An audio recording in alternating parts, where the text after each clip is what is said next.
hace que el cuadro clínico pueda tener muchas variables. Por ejemplo, podemos tener un paciente obeso con hipoglicemia.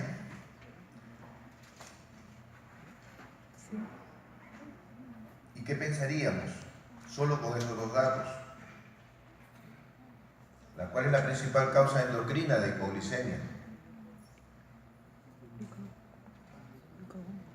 Colaboren, ustedes están cansados, yo también. ¿No es cierto que insuficiencia suprarrenal es la principal causa de hipoglicemia? Después no tienen otra enfermedad endocrinológica, salvo que me digan es un paciente diabético que está usando insulina o antidiabéticos orales. Pero independientemente de eso, la principal enfermedad endocrinológica frente a hipoglicemia, uno debe sospechar insuficiencia suprarrenal. ¿Y por qué está obeso? ¿Qué? Por ejemplo, me gustó eso. Puede ser un Cushing, pero también tiene insuficiencia suprarrenal para explicar hipoglicemia. ¿Te das cuenta? Eso es lo que quiero que entiendan. Es lo que vengo a conversar con ustedes dentro de muchas cosas. Miren el razonamiento que tenemos que hacer. Si mi paciente tiene hipoglicemia, estamos quedando que la primera causa endocrinológica de hipoglicemia es insuficiencia suprarrenal. ¿Por qué está obeso? Porque hasta donde nos han enseñado, el paciente con insuficiencia suprarrenal primaria debe ser delgado. Entonces, ¿por qué está obeso? Entonces, me gusta lo que planteas tú, porque tenemos que pensar en otra enfermedad. Pero no puedes plantearme por el Cushing. ¿Cómo mezclo Cushing e insuficiencia suprarrenal? Entonces, ¿qué otra causa puede tener? Dentro de lo que nos han enseñado, porque se los han enseñado y se los han enseñado hoy día. ¿Por qué mi paciente con hipoglicemia puede estar obeso? ¿Por qué mi paciente con insuficiencia suprarrenal puede estar obeso? Porque la insuficiencia suprarrenal puede ser secundaria. Entonces, claro que tiene otra enfermedad. Y esa otra enfermedad probablemente va a ser hipotiroidismo. Porque ¿qué cosa es la insuficiencia suprarrenal secundaria? Exacto. Es la falta de función de la hipófisis. Entonces yo puedo tener un paciente obeso con hipoglicemia, porque no está funcionando su tiroides, ni está funcionando su suprarrenal, porque el problema es hipofisiario. Algo tan simple y tan absurdo, pero son variables que se presentan. Porque ¿qué cosa memorizamos? Entramos al examen memorizando hipoglicemia, insuficiencia suprarrenal.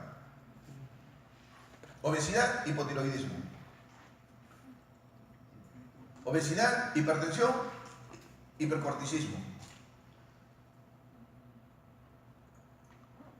Y tenemos apenas, qué sé yo, 30 segundos para razonar un poco. Paciente obeso con hiperpigmentación. Hasta donde nos han enseñado, la primera causa de hiperpigmentación es, nuevamente, insuficiencia suprarrenal. ¿No es cierto? Dentro de las enfermedades endocrinas, la primera causa es insuficiencia suprarrenal primaria. ¿Y por qué está obeso? ¿Qué? Insuficiencia suprarrenal secundaria. ¿A eso te refieres? Entonces, ¿cómo el paciente con insuficiencia suprarrenal secundaria va a estar hiperpigmentado? Addison es primaria, pero él está planteando insuficiencia suprarrenal secundaria. ¿Cómo va a estar hiperpigmentado el paciente? ¿Por qué está hiperpigmentado un paciente? ¿Por qué está hiperpigmentado endocrinológicamente el paciente? ¿Por qué el paciente con Addison tiene hiperpigmentación? Porque tiene elevado el ACTH. ¿Ustedes saben? No estoy seguro si la doctora Zavara les ha mencionado, pero se lo dice el libro Argente. El ACTH pertenece a un complejo molecular que es el POM. Cuando sale el ACTH está saliendo el SMH, está saliendo endorfinas y beta-lipoproteínas por ahí. Por eso que cuando el paciente con Addison no tiene corticoides porque es una insuficiencia suprarrenal primaria, tiene elevado el ACTH. Y al tener elevado el ACTH, hiperpigmenta. ¿Pero qué otra enfermedad tiene elevado ACTH? ¿Qué? ¿Qué otra enfermedad endocrinológica tiene elevado ACTH? Y eso me va a explicar la obesidad. Y eso me va a explicar la hiperpigmentación. ¿Qué otra enfermedad tiene elevado el ACTH? ¿Cushing? Pero ponle apellido. ¿Me hablas de síndrome de Cushing o me hablas de enfermedad de Cushing? Porque si me hablas de síndrome de Cushing, puede ser primario, y no estoy hablando de eso. El paciente con hipercorticismo primario, ¿cómo está su ACTH? Baja. No puede estar pigmentado. En cambio, si me hablas de enfermedad, eso es un adenoma hipoficiario que está produciendo ACTH, que está produciendo hipercorticismo y por tanto obesidad. Y como está produciendo ACTH, puede tener hiperpigmentación. Ese es el problema de estos trastornos endocrinológicos, que pueden ser fáciles si uno los estudia individualmente. Los memorizo individualmente, pero cuando se me presentan en conjunto, ¿qué pasa? Esto. Entonces estamos media hora en la computadora y ya nos bloqueamos porque ya pasó el tiempo. Entonces, pues, es cuestión de razonar, por favor. Paciente hipoglicémico con ACTH elevada.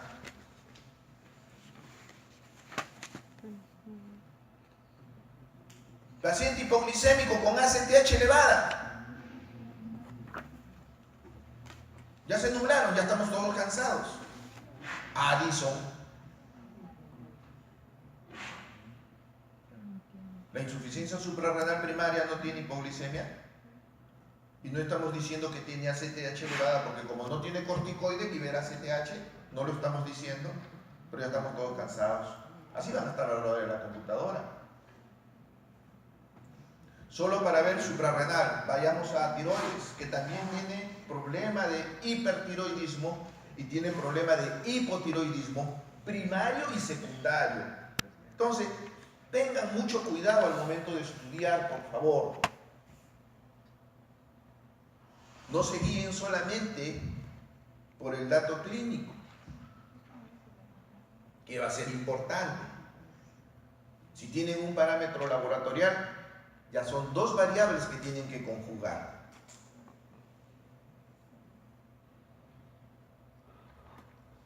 Y el otro gran problema es diferenciación sexual. Acuérdense que salen más o menos 2 preguntas por cada clase, más o menos. Si hablamos de diferenciación sexual e hipogonadismo, son 4 preguntas que no me gustan y no lo voy a estudiar, entonces ya estoy jugando mi nota sobre 16.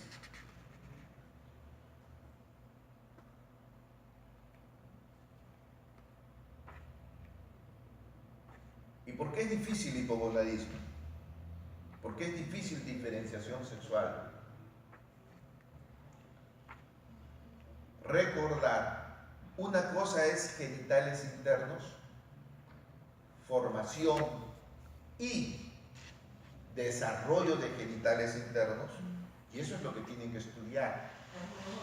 Cómo se forman y cómo se desarrollan los genitales internos, y otra cosa es genitales externos.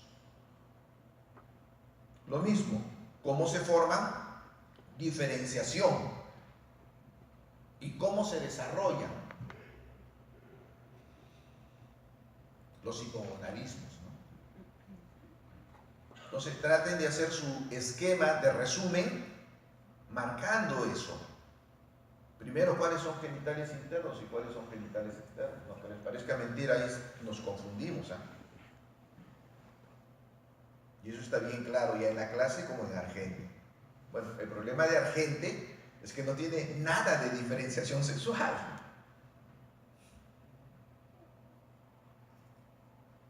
No sé si han revisado Argente, no tiene nada de diferenciación sexual.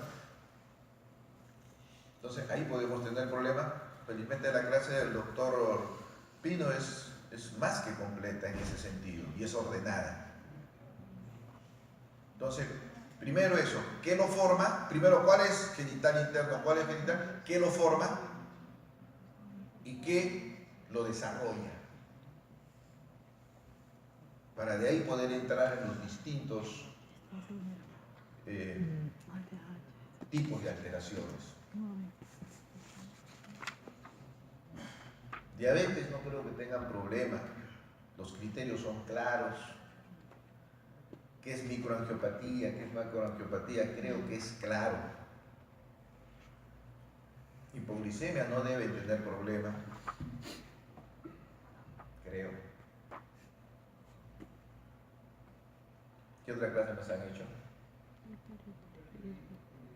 Y bueno, ya hemos hablado justamente del problema de hiper o hipo primario o secundario. ¿Qué? Los síndromes hipoficiarios. Nuevamente, el problema de los síndromes hipoficiarios es que se nos pueden presentar varios escenarios. El panhipopituitarismo nos varios escenarios.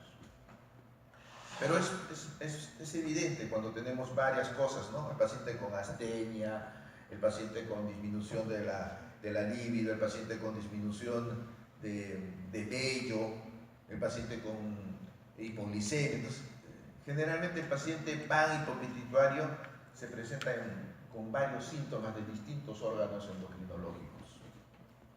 Todo lo que tenemos que saber ahí un poquito, por ejemplo, qué es el síndrome de Sheehan.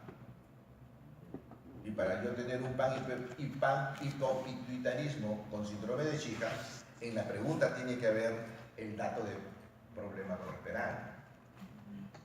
Si yo tengo un problema de panhipopituitarismo, ¿qué otra cosa lo puede producir? Un tumor.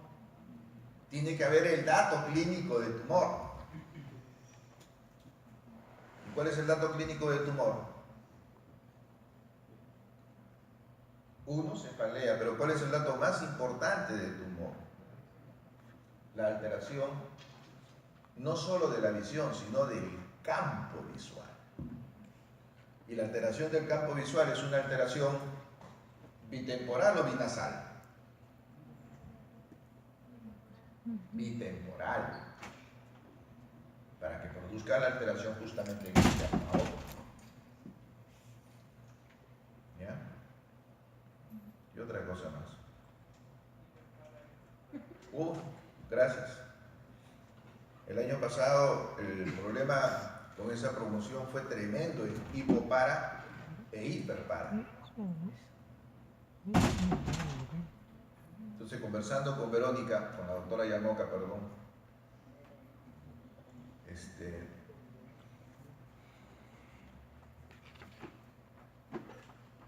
recordar,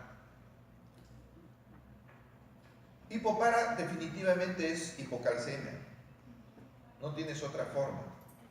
Entonces lo que tenemos que buscar son signos de hipocalcemia. ¿Cuáles son los signos clínicos de hipocalcemia que hay que buscar? No, o sea, no hay mucho que discutir sobre un paciente que tiene catarata, sobre un paciente que tiene parestesias, che usted, y trozos. Eso nos mete al diagnóstico diferencial de hipocalcemia. En hipercalcemia sí es el problema, especialmente en hiperparatiroidismo.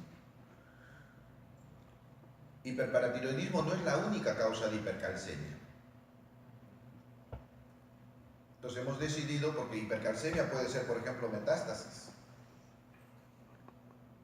Entonces hemos decidido circunscribir las preguntas a hiperpara. Para eso tiene que haber el dato de hiperpara. Y el único dato de hiperpara importante es paratormona. Pero el gran problema es de que tenemos hiperpara primario, secundario y terciario.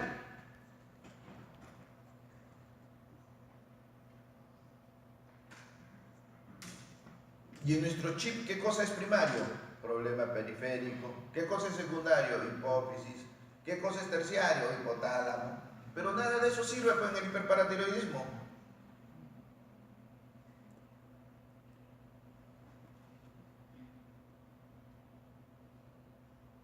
Nada de eso sirve para el hiperparatiroidismo. El primario no tiene, sigue siendo paratiroides, el secundario sigue siendo paratiroides, el terciario sigue siendo paratiroides. Entonces, ¿cómo distingo los tres? Va a ser muy importante que revisen la función de la paratiroides, la función de la hormona paratiroides. En los tres va a estar elevada. La pregunta ¿es una elevación autónoma? ¿Cuál es el principal mecanismo de control de la producción de hormona paratiroides? El calcio, ¿no es cierto? Si hay hipercalcemia, no se produce paratiroides. Si hay hipocalcemia, se produce paratiroides.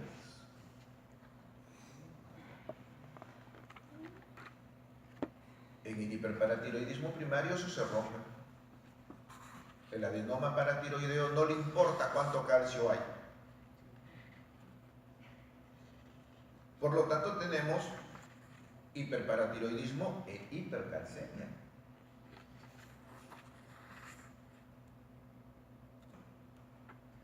La hipercalcemia, por todo el mecanismo que ustedes van a revisar y conocen de cómo la paratiroides eleva el calcio. Y a pesar de tener elevado el calcio, hay hiperparatiroidismo. Ese es el primario, el autónomo. No le importa cómo está el calcio, trabaja porque le da la gana.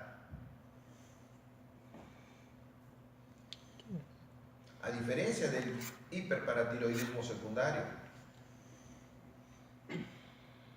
el nombre mismo lo dice, ¿secundario a qué? Secundario a hipocalcemia. Ya hemos dicho, la hipocalcemia, ¿qué hace? La paratiroides inmediatamente le dice, tengo bajo el calcio y se dispara. Corrijo el calcio, se detiene. Ese es el hiperparatiroidismo secundario. Entonces la pregunta viene, ¿qué enfermedades producen hipocalcemia crónica? Cuando el paciente ya tiene hipocalcemia crónica y comienza a disparar la paratiroides, ¿cómo va a estar el calcio? Puede no estar bajo por el influjo de la paratiroides. Entonces, no esperen que su paciente con hiperparatiroidismo secundario tenga hipercalcemia o tenga hipocalcemia. Mucho cuidado. Pero sí tiene que tener el efecto sobre el fósforo, porque la paratiroides tiene un efecto propio sobre el fósforo, que me imagino que ustedes lo van a revisar. Entonces, ¿qué dato es importante para yo sospechar qué enfermedad puede producir hipocalcemia crónica? ¿Mi paciente tiene esa enfermedad? Una de ellas es insuficiencia renal crónica, es la única. Se los ha remarcado la doctora Yamoca y lo tienen en su libro Argente. No es la única. Hay otros escenarios, entonces hay que tener en cuenta. Y les mencionaba, ¿no? Una vez que, la hipocalcemia se corrige, la paratormona deja de producirse y se acabó el hiperparatiroidismo secundario. Pero ¿qué pasa si una vez que se corrige, porque por ejemplo al renal le hago trasplante renal? Al renal le hago trasplante renal y ya no va a tener hipocalcemia por el problema renal, porque su riñoncito va a comenzar a trabajar bien.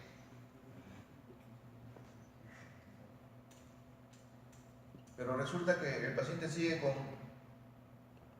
hormona paratiroidea elevada. Ese es el terciario. Una vez corregido el problema secundario, Una vez que tomo las medidas de corrección del problema secundario,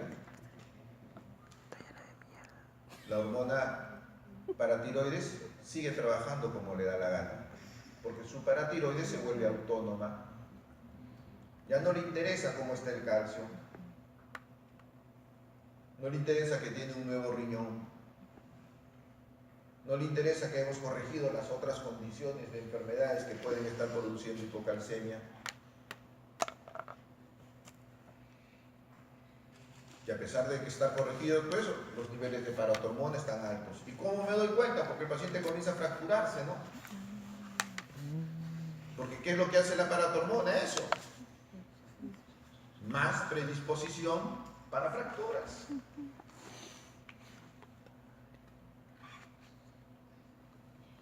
Entonces miren los diversos escenarios como se pueden plantear preguntas. Por eso les pido, por favor, estudien haciendo sus esquemas.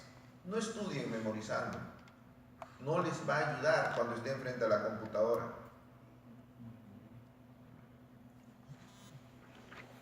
El dato lo pueden encontrar por el antecedente de enfermedad, el dato lo pueden encontrar por los síntomas, por los signos o por el laboratorio, en algunos casos.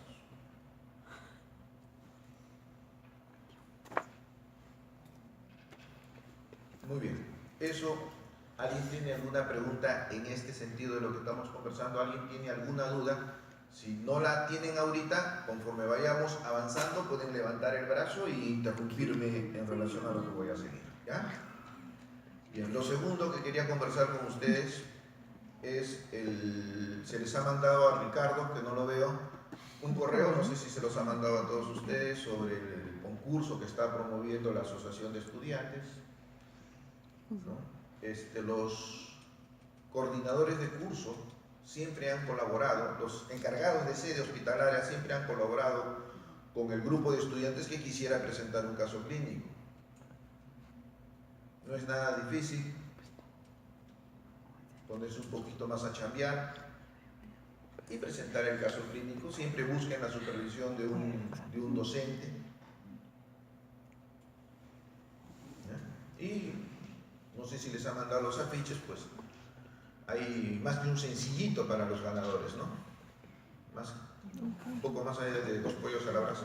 Un punto en carne. En el mar. Muy bien.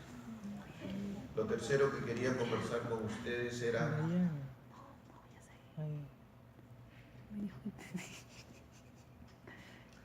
Siempre me han escuchado hablar de que yo no soy esclavo de mis errores ni de los errores de otras personas. Cuando se tiene que corregir o cuando se le tiene que dar el punto necesario al alumno, se le da. Y lo he demostrado. Entonces, hubo un problema con una pregunta en el pre-test, si no me equivoco, ¿no? Sí, en el post-test de endocrinología. Entonces el departamento me ha cursado la carta necesaria debido a la observación de los estudiantes a través de Ricardo al departamento. Entonces me he sentado a analizar la pregunta como corresponde, sin tener en cuenta la estadística, porque yo tengo la estadística de cuántos han respondido a esa pregunta, a pesar de haber tenido algún problema, cuántos han acertado. El promedio de nota de ustedes en esos 3 post ha sido 16. No les voy a mencionar el porcentaje de alumnos que han acertado esa pregunta, porque independientemente de eso tengo que evaluar las cosas, no porque la mayoría haya acertado, vamos a decir sí o no. Si yo quito el sexo, todo el resto de la pregunta es